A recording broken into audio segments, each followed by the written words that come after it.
Liderato ng Kamara, ipinagmalaki na para sa bayan at sa tapat na sambayanan ang ipinasang proposed 2026 national budget. Ang kasama natin sa balitang yan si Rajuman Grace Mariano. RMN Live Reports!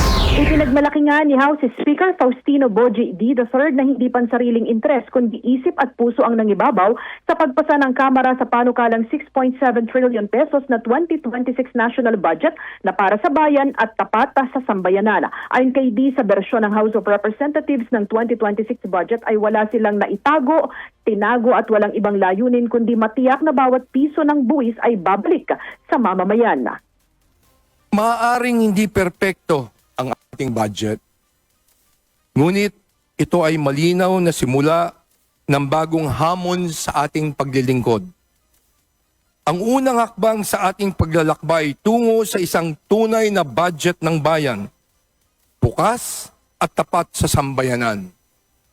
Isang budget na ginawa sa liwanag, hindi sa dilim, na pinagtuunan ng sapat na oras at ng ibabaw ang puso at ang ating isip.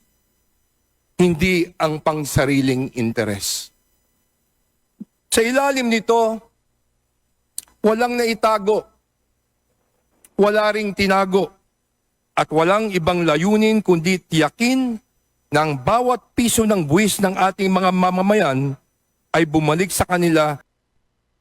Inilahad din ni D na hindi naging madali ang pagpasa ng pambansang budget kung saan may mga pagkakataong nagtatalo-talo ng pananaw ang mga mambabatas at minsan inaabot ng madaling araw sa mga pagdinig. Ayon kay D, sa ilalim ng budget para sa susunod na taon ay tinugunan ang panawagan ni Pangulong Ferdinand Bongbong Marcos Jr. na palakasin ang mga pangunahing sektor ng lipunan tulad lalong-lalo na ang edukasyon, ang kalusugan at ang panlipunang pangangailangan. Tiniyak ni D na may sapat na pondo para sa kalusugan, infrastruktura, agrikultura at mga programang panlipunan.